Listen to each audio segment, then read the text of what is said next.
Before we get into the review for the Viltrox 28mm f4.5 lens, let me tell you that I'm planning on a photography livestream workshop for free for beginners and intermediates sometime in December. The updates will be posted in the community page here and on my Facebook page. Links are in the description down below. Feel free to join and get started with knowing the unknowns. Now let's jump into the review. For full disclosure, Viltrox invited me for their photography workshop and I had limited time to play with their lenses hands-on.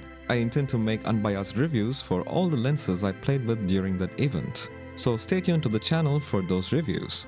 This video is not being sponsored by anyone. Alissa and I took care of all the expenses incurred. Viltrox neither got to see this video before its release nor did they ask me to make favorable reviews, so here is my honest review. There are only a very few full-frame mirrorless Pancake lenses in the world today. For APS-C sensor and micro four thirds sensor mirrorless cameras, there are more lenses. I'm referencing bhphotovideo.com website as they have cataloged the cameras and lenses pretty well and their data is mostly accurate. This list doesn't include the newer Sony G lenses and I'm not sure if we can call them Pancake lenses. The 35mm f-Sonar f2.8 Zeiss lens may also not be called a Pancake lens as it is too fat to be Pancake lens. So we are ending up with even fewer full-frame mirrorless autofocusing lenses that are worthy of being called pancakes. Now let us set the expectation for interchangeable lenses for mirrorless cameras. This should open up the eyes of Viltrox to the world of lenses, what's out there and what a photographer needs from lenses as a tool. I think Viltrox has gone blind after making the awesome F1.2 APS-C lenses. So hear me out, Viltrox. The reason why we would want to use such a big sensor camera is to have very good image quality. To get good image quality, the subject needs to be exposed properly. The camera as a tool offers three very important controls to attain the proper exposure with least compromise between shutter speed, ISO, and the aperture. While the shutter speed and ISO are the properties of camera and the sensor, the aperture is a property of the lens. In other words, one of the key components that helps to control the exposure is in the lens. So nowadays, even smartphone cameras are coming up with variable aperture lenses for their cameras to give the best control for a photographer. While the smartphone cameras are upping their game by introducing variable aperture lenses, I feel like this Viltrox 28mm f4.5 lens is restrictive by breaking down one of the three arms that help photographers to get not only the exposure but also the depth of field right. On top of that, see what happens now. I either get the guys behind in focus or the guy in front. I tried to change the aperture to f8 to get everyone in focus, but the lens wouldn't allow me to do that, and that's when I realized that this is a fixed aperture lens. I am against such a fixed aperture full-frame lenses because of several reasons. We pay at least a couple of $1,000s to get such a capable small form factor cameras like A7Cii II or the A7Cii. These cameras have exceptional image capturing capability provided it is coupled with a lens that enables them to do so. Why would we want to cripple the capability of the camera from producing amazing results? Also, Sony has their G primes lineup that are compact, have all the necessary features a photographer might need, lightweight, weather sealed, and on top of them all, they have fantastic optical performance. The only downside to them is that they are thicker than the pocketable sizes.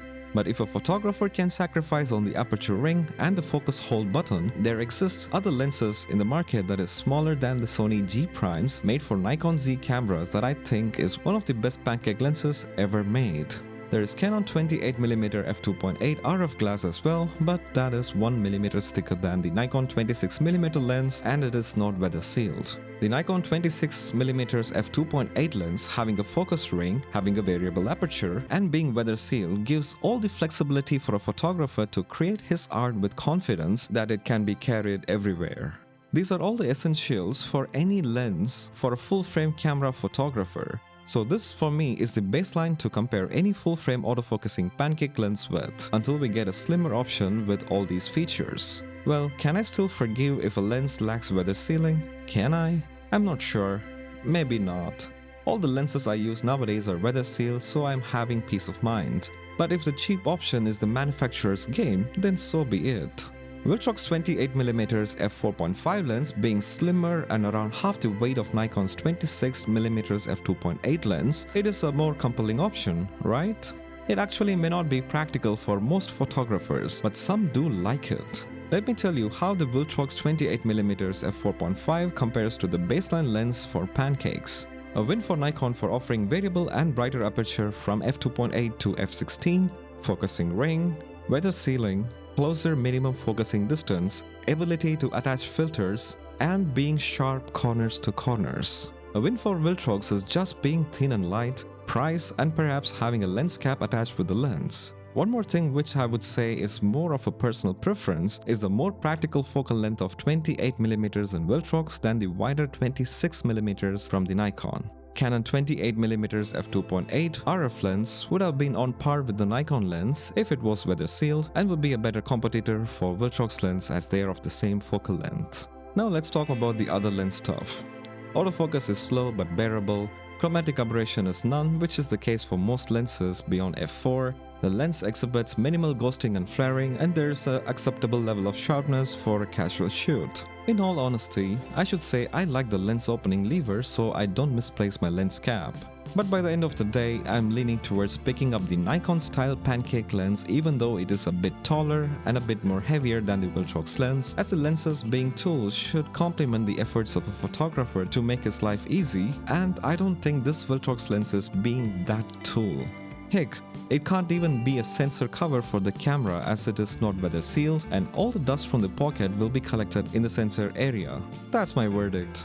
But if you're thinking that, hey Jay, it is just a $89 lens and let it be there in my pocket just to scratch my itch, I still strongly suggest you not to go for it. But it is your money, and if you think none of what's discussed matters, you can go for it. In my opinion, you are better off saving that money and using it for something else. I love the competition and it drives the companies to cater for the consumers rather than just being marketing gimmicks. We don't have to consume all that is crapped out by the manufacturers. As consumers, let's keep that in mind and compare the products with the competition in the market, and if something doesn't exist yet, let's wait for the manufacturers to make the products above the baseline.